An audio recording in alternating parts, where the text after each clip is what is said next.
Assalamualaikum warahmatullahi wabarakatuh. Republik Indonesia yang berkedaulatan rakyat, warga negara kompeten, berhak atas keadilan sosial dan kesejahteraan. Hak-hak warga negara Indonesia dijamin Undang-Undang Dasar Negara tahun 1945.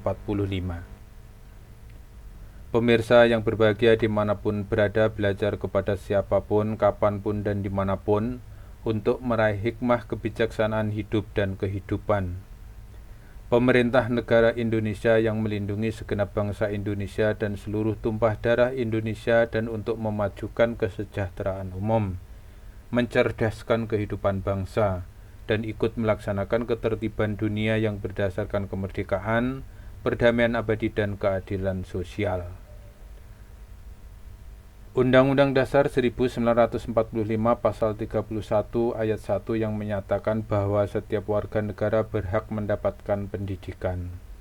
Hak warga negara untuk mendapatkan pendidikan di Indonesia dijamin oleh Undang-Undang Dasar 1945, khususnya Pasal 31 Ayat 1 yang menyatakan bahwa setiap warga negara berhak mendapatkan pendidikan.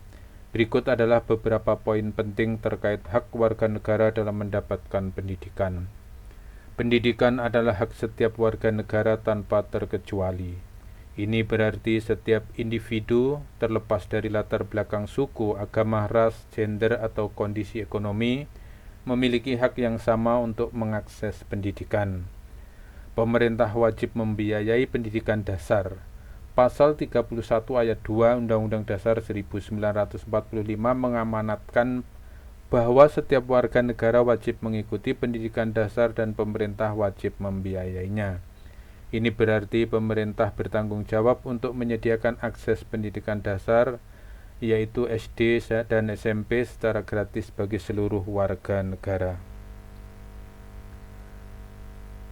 Pada alinea terakhir, negara Republik Indonesia yang berkedaulatan rakyat dengan berdasar kepada ketuhanan yang Maha Esa, kemanusiaan yang adil dan beradab, persatuan Indonesia, dan kerakyatan yang dipimpin oleh hikmat kebijaksanaan dalam permusyawaratan perwakilan, serta dengan mewujudkan suatu keadilan sosial bagi seluruh rakyat Indonesia. Pertanyaannya, sudahkah negara, dalam hal ini pemerintah, sudah melaksanakan amanah konstitusi tersebut? Dan sudahkah seluruh rakyat Indonesia sudah menerima hak-haknya tersebut? Pendidikan bertujuan untuk mengembangkan potensi setiap individu. Setiap pendidikan diharapkan dapat membantu setiap warga negara untuk mengembangkan kemampuan intelektual, spiritual, emosional, dan sosialnya secara optimal. Negara berkewajiban menyelenggarakan pendidikan nasional. Pemerintah bertanggung jawab untuk membangun dan mengembangkan sistem pendidikan nasional yang berkualitas dan dapat diakses oleh seluruh warga negara.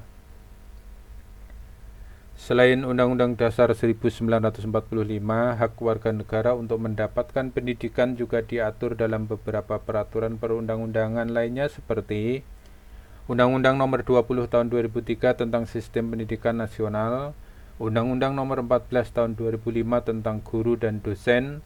Beberapa hak warga negara dalam bidang pendidikan yang diatur dalam peraturan perundang-undangan tersebut antara lain hak untuk mendapatkan pendidikan yang bermutu, hak untuk memilih satuan pendidikan, hak untuk mendapatkan beasiswa, hak untuk mendapatkan layanan pendidikan yang adil dan merata, hak untuk berpartisipasi dalam pengambilan keputusan di bidang pendidikan. Pentingnya pendidikan bagi warga negara. Pendidikan memiliki peran yang sangat penting dalam pembangunan suatu bangsa. Melalui pendidikan, warga negara dapat memperoleh pengetahuan, keterampilan, dan nilai yang dibutuhkan untuk menjadi individu yang produktif, mandiri, dan bertanggung jawab. Pendidikan juga berperan penting dalam meningkatkan kualitas hidup, mengurangi kemiskinan, dan mewujudkan masyarakat yang adil dan sejahtera. Kesimpulannya adalah hak warga negara untuk mendapatkan pendidikan merupakan hak dasar yang harus dijamin pemenuhannya oleh negara. Pemerintah masyarakat dan seluruh pemangku kepentingan memiliki tanggung jawab bersama untuk memastikan bahwa setiap warga negara memiliki kesempatan yang sama untuk mengakses pendidikan yang berkualitas. Sumbernya bmi.uin.suska.ac.id. Lalu hak-hak warga negara dalam budaya. Hak warga negara untuk melestarikan budaya di Indonesia dijamin oleh Undang-Undang Dasar 1945. Pasal 32 ayat 1 menyatakan bahwa negara memajukan kebudayaan nasional Indonesia di tengah peradaban dunia dengan menjamin kebebasan masyarakat dalam memelihara dan mengembangkan nilai-nilai budayanya. Berikut penjelasan lebih lanjut mengenai hak tersebut. Kebebasan memelihara dan mengembangkan nilai-nilai budaya. Setiap warga negara memiliki hak untuk secara bebas melestarikan dan mengembangkan budaya yang diwariskan oleh nenek moyang. Ini juga termasuk meliputi mempelajari dan mempraktekkan seni tradisional seperti tari, musik, dan teater. Juga termasuk menggunakan bahasa daerah, melestarikan adat istiadat, upacara tradisional, dan kearifan lokal. Lalu mengembangkan dan mewariskan pengetahuan tradisional seperti pengobatan tradisional dan teknik pertanian. Hak untuk berpartisipasi dalam upaya pemajuan kebudayaan.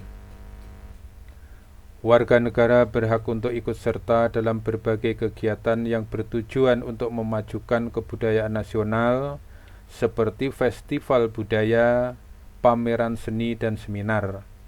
Hak atas akses terhadap sumber daya budaya. Warga negara memiliki hak untuk mengakses dan memanfaatkan sumber daya budaya seperti museum, situs arkeologi, dan perpustakaan. Hak untuk mendapatkan perlindungan hukum atas kekayaan budaya. Negara berkewajiban untuk melindungi kekayaan budaya nasional termasuk karya seni, artefak, dan pengetahuan tradisional dari pencurian, perusakan, dan eksploitasi. Undang-Undang Nomor 5 Tahun 2017 tentang Pemajuan Kebudayaan juga menegaskan hak-hak warga negara dalam melestarikan budaya dan memperkuat perlindungan dan pemanfaatan kebudayaan Indonesia. Mengapa melestarikan budaya itu penting? Mempertahankan identitas bangsa. Kebudayaan adalah identitas dan jati diri suatu bangsa. Dengan melestarikan budaya, kita menjaga warisan nenek moyang dan memperkuat rasa kebangsaan, lalu meningkatkan kualitas hidup. Kebudayaan dapat memberikan nilai-nilai luhur, kearifan, dan keindahan yang dapat memperkaya kehidupan masyarakat, lalu mendorong pembangunan berkelanjutan. Kearifan lokal dan pengetahuan tradisional dapat menjadi solusi untuk berbagai permasalahan modern seperti pelestarian lingkungan dan pengembangan ekonomi kreatif. Dengan menumbuhkan toleransi dan saling pengertian, Indonesia memiliki keragaman budaya yang kaya. Melestarikan budaya, kita belajar untuk menghargai perbedaan dan hidup berdampingan secara damai. Kesimpulannya, melestarikan budaya adalah hak dan kewajiban setiap warga negara. Dengan melestarikan budaya, kita menjaga warisan leluhur, memperkuat identitas bangsa, dan mewujudkan masyarakat Indonesia yang berbudaya. Sumber id.wikipedia. Lalu, hak-hak warga negara untuk mengelola ekonomi. Hak warga negara dalam mengelola ekonomi di Indonesia dilindungi oleh Undang-Undang Dasar 1945 dan peraturan perundang-undangan lainnya.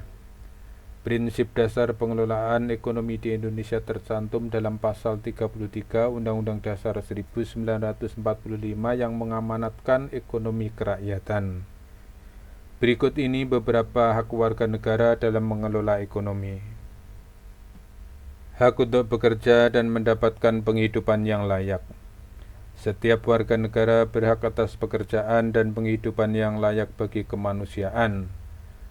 Tercantum pada pasal 27 ayat 2 Undang-Undang Dasar 1945. Ini berarti setiap individu memiliki hak untuk mendapatkan kesempatan kerja yang adil dan layak, tanpa diskriminasi serta mendapatkan upah yang memenuhi kebutuhan dasar hidup. Lalu hak untuk berusaha. Setiap warga negara berhak untuk melakukan kegiatan ekonomi dan mengembangkan usahanya. Hal ini tercantum pada pasal 33 Undang-Undang Dasar 1945. Ini mencakup hak untuk memilih jenis usaha, mendirikan dan mengelola perusahaan, serta memperoleh perlindungan hukum atas usaha yang dijalankan. Kemudian hak untuk memiliki dan menguasai sumber daya ekonomi.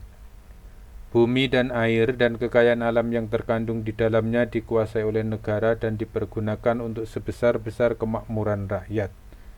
Terdapat pada pasal 33 ayat 3 Undang-Undang Dasar 1945. Meskipun sumber daya ekonomi dikuasai oleh negara, warga negara berhak untuk memanfaatkannya secara adil dan berkelanjutan untuk meningkatkan kesejahteraan. Hak untuk berpartisipasi dalam mengambil keputusan ekonomi. Dalam sistem ekonomi kerakyatan, warga negara berhak untuk berpartisipasi dalam pengambilan keputusan di bidang ekonomi, baik secara langsung maupun melalui perwakilan. Contohnya adalah melalui organisasi masyarakat, koperasi, dan serikat pekerja. Hak untuk mendapatkan perlindungan hukum dalam kegiatan ekonomi. Negara menjamin kepastian hukum dan keadilan dalam kegiatan ekonomi. Warga negara berhak untuk mendapatkan perlindungan dari praktek-praktek ekonomi yang merugikan seperti monopoli, persaingan tidak sehat, dan penipuan. Selain Undang-Undang Dasar 1945, hak-hak warga negara dalam mengelola ekonomi juga diatur dalam berbagai peraturan perundang-undangan lainnya seperti Undang-Undang Nomor 5 Tahun 1999 tentang larangan praktek monopoli dan persaingan usaha tidak sehat. Lalu Undang-Undang Nomor 20 Tahun 2008 tentang usaha mikro, kecil, dan menengah. Dan Undang-Undang Nomor 13 Tahun 2003 tentang ketenaga kerjaan. Pentingnya peran warga negara dalam mengelola ekonomi. Meningkatkan kesejahteraan masyarakat. Dengan berpartisipasi aktif dalam kegiatan ekonomi, warga negara dapat meningkatkan pendapatan dan kesejahteraan hidupnya. Lalu mewujudkan keadilan sosial. Partisipasi warga negara dalam pengelolaan ekonomi dapat mencegah kesenjangan ekonomi dan mewujudkan pemerataan kesejahteraan, memperkuat perekonomian nasional. Dengan mengembangkan usaha dan menciptakan lapangan kerja, warga negara berkontribusi pada pertumbuhan ekonomi nasional. Kesimpulannya, hak warga negara dalam mengelola ekonomi merupakan bagian penting dari sistem ekonomi kerakyatan di Indonesia. Dengan menjamin hak-hak tersebut, negara berkewajiban untuk mewujudkan perekonomian yang berkeadilan, berkelanjutan, dan mensejahterakan seluruh rakyat. Sumber Kompas, Tribun News. Lalu hak warga negara untuk mendapatkan kesejahteraan sosial. Hak warga negara untuk mendapatkan kesejahteraan sosial di Indonesia dijamin oleh Undang-Undang Dasar 1945 dan dipertegas dalam Undang-Undang Nomor 11 Tahun 2009 tentang kesejahteraan sosial. Berikut ini adalah beberapa hak warga negara dalam mendapatkan kesejahteraan sosial. Hak atas kebutuhan dasar. Fakir miskin dan anak-anak telantar dipelihara oleh negara, tertuang pada pasal 34 ayat 1 Undang-Undang Dasar 1945. Negara menjamin pemenuhan kebutuhan dasar bagi warga negara yang miskin dan tidak mampu seperti pangan, sandang, papan, dan kesehatan. Hak untuk hidup sejahtera lahir dan batin. Dalam pembukaan Undang-Undang Dasar 1945 yang sudah tadi disampaikan di awal, setiap warga negara berhak untuk hidup dalam kondisi yang layak dan sejahtera, baik secara material maupun spiritual. Kemudian hak atas jaminan sosial. Setiap orang berhak atas jaminan sosial yang memungkinkan pengembangan dirinya secara utuh sebagai manusia yang bermartabat. Pada pasal 28H ayat 1 Undang-Undang Dasar 1945, Bab Hak Asasi Manusia atau HAM. Negara menyediakan program jaminan sosial seperti asuransi kesehatan, asuransi ketenagakerjaan, dan program bantuan sosial untuk melindungi warga negara dari risiko sosial dan ekonomi. Lalu hak untuk perlindungan sosial. Negara bertanggung jawab atas penyediaan fasilitas pelayanan kesehatan dan fasilitas pelayanan umum yang layak. Negara berkewajiban untuk menyediakan fasilitas kesehatan, pendidikan, dan pelayanan publik lainnya yang dapat diakses oleh seluruh warga negara. Warga negara berhak mendapatkan perlindungan dari kekerasan, eksploitasi, dan diskriminasi. Negara harus melindungi warga negaranya dari berbagai bentuk kekerasan, penelantaran, dan perlakuan yang merendahkan martabat manusia. Kemudian hak atas rehabilitasi sosial. Warga negara yang mengalami masalah sosial seperti penyandang disabilitas, korban bencana, dan mantan narapidana berhak mendapatkan rehabilitasi sosial. Negara menyediakan program rehabilitasi sosial untuk membantu mereka memulihkan kondisi fisik, mental, dan sosialnya agar dapat kembali berperan dalam masyarakat. Lalu hak atas pemberdayaan sosial. Warga negara berhak mendapatkan kesempatan untuk mengembangkan potensi diri dan berpartisipasi dalam pembangunan. Negara menyelenggarakan program pemberdayaan sosial untuk meningkatkan kemandirian dan kesejahteraan masyarakat.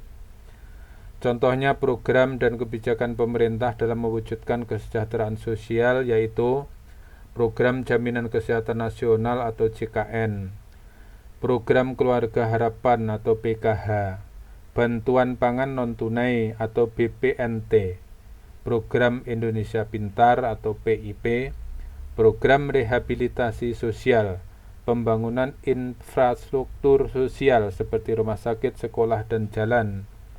Pentingnya kesejahteraan sosial. Mewujudkan masyarakat yang adil dan makmur. Kesejahteraan sosial merupakan salah satu tujuan negara Indonesia yang tercantum dalam pembukaan Undang-Undang Dasar 1945 yang sudah disampaikan di awal tadi. Meningkatkan kualitas hidup. Dengan terpenuhinya kebutuhan dasar dan jaminan sosial, warga negara dapat hidup lebih sejahtera dan bermartabat. Meningkatkan stabilitas nasional. Kesejahteraan sosial yang merata dapat mencegah konflik sosial dan menciptakan kondisi yang kondusif bagi pembangunan. Lalu kesimpulannya, hak warga negara untuk mendapatkan kesejahteraan sosial merupakan hak konstitusional yang harus dijamin pemenuhannya oleh negara. Pemerintah berkewajiban untuk menyediakan berbagai program dan layanan sosial untuk mewujudkan masyarakat yang adil, makmur, dan sejahtera. Sumber Wikipedia radarindonesianews.com. Kemudian hak untuk berpartisipasi dalam pengelolaan kekayaan alam. Warga negara berhak untuk berpartisipasi dalam program pengambilan keputusan terkait pengelolaan kekayaan alam, baik secara langsung maupun melalui perwakilan. Masyarakat dapat menyampaikan aspirasi dan terlibat dalam pengawasan pengelolaan sumber daya alam di daerahnya. Contohnya, masyarakat dapat terlibat dalam penyusunan AMDAL atau analisis mengenai dampak lingkungan untuk suatu proyek yang akan memanfaatkan sumber daya alam di wilayahnya. Kemudian hak untuk mendapatkan informasi tentang pengelolaan kekayaan alam. Warga negara berhak untuk mendapatkan informasi yang transparan dan akuntabel mengenai pengelolaan kekayaan alam. Kemudian pemerintah wajib menyediakan akses informasi publik terkait kontrak kerjasama pengelolaan sumber daya alam, data produksi, dan penerimaan negara. Lalu hak memperoleh kesejahteraan dari hasil kekayaan alam. Meskipun pasal 33 ayat 3 Undang-Undang Dasar 1945 menyatakan bahwa bumi, air, dan kekayaan alam yang terkandung di dalamnya dikuasai oleh negara, warga negara tetap memiliki hak untuk memperoleh hasil kekayaan alam tersebut.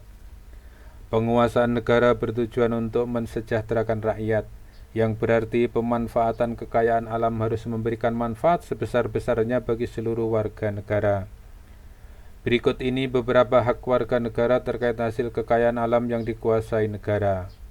Hak untuk menikmati manfaat kekayaan alam. Diulangi, hak untuk menikmati manfaat kekayaan alam. Kekayaan alam harus dikelola dan dimanfaatkan untuk sebesar-besar kemakmuran rakyat. Diulangi, kekayaan alam harus dikelola dan dimanfaatkan untuk sebesar-besar kemakmuran rakyat. Pertanyaannya, sudahkah rakyat Indonesia sudah menerima hak tersebut? Ini berarti setiap warga negara berhak menikmati hasil kekayaan alam baik secara langsung maupun tidak langsung. Contoh manfaat langsung. Nelayan memanfaatkan laut untuk menangkap ikan sebagai mata pencaharian. Petani memanfaatkan tanah untuk bercocok tanam.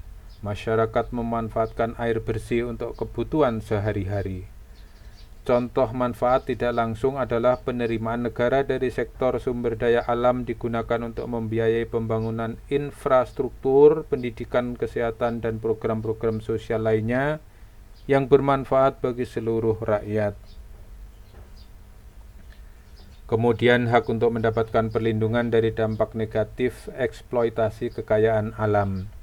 Warga negara berhak untuk mendapatkan perlindungan dari dampak negatif eksploitasi sumber daya alam seperti pencemaran lingkungan, kerusakan ekosistem, dan bencana alam. Pemerintah berkewajiban untuk menetapkan standar lingkungan yang ketat dan mengawasi kegiatan perusahaan yang bermanfaat atau yang memanfaatkan sumber daya alam. Diulangi, pemerintah berkewajiban untuk menetapkan standar lingkungan yang ketat dan mengawasi kegiatan perusahaan yang memanfaatkan sumber daya alam. Hak untuk mendapatkan bagian yang adil dari hasil kekayaan alam. Hak warga negara khususnya masyarakat di sekitar wilayah penghasil sumber daya alam berhak mendapatkan bagian yang adil dari hasil eksploitasi sumber daya alam tersebut. Hal ini dapat diwujudkan melalui program-program pengembangan masyarakat bagi hasil dan pemberdayaan ekonomi lokal. Pentingnya menjamin hak warga negara atas hasil kekayaan alam. Mewujudkan keadilan sosial. Memastikan bahwa seluruh warga negara mendapatkan manfaat dari kekayaan alam yang dimiliki bersama. Mendorong pembangunan berkelanjutan. Pengelolaan kekayaan alam yang berpihak pada rakyat akan menjamin kelestarian lingkungan dan kesejahteraan generasi mendatang. Meningkatkan partisipasi masyarakat. Memberikan kesempatan kepada warga negara untuk berperan aktif dalam mengelola kekayaan alam akan meningkatkan rasa memiliki dan tanggung jawab bersama. Kesimpulannya, meskipun kekayaan alam dikuasai oleh negara, warga negara memiliki hak untuk memperoleh manfaatnya dan berpartisipasi dalam pengelolaannya. Pemerintah berkewajiban untuk mengelola kekayaan alam secara transparan, akuntabel, dan berkelanjutan demi kemakmuran seluruh rakyat Indonesia. Pemirsa yang berbahagia dimanapun berada, belajar kepada siapapun, kapanpun, dan dimanapun untuk meraih hikmah kebijaksanaan hidup dan kehidupan. Pertanyaannya, sudahkah negara, dalam hal ini pemerintah, sudah melaksanakan amanah konstitusi tersebut? Lalu, dan sudahkah seluruh rakyat Indonesia sudah menerima hak-haknya tersebut? Terima kasih. Rakyat berkompeten, rakyat berdaulat. Keadilan sosial bagi seluruh rakyat Indonesia. Wallahu wafiq ila aqwamit thoriq. Wassalamualaikum warahmatullahi wabarakatuh.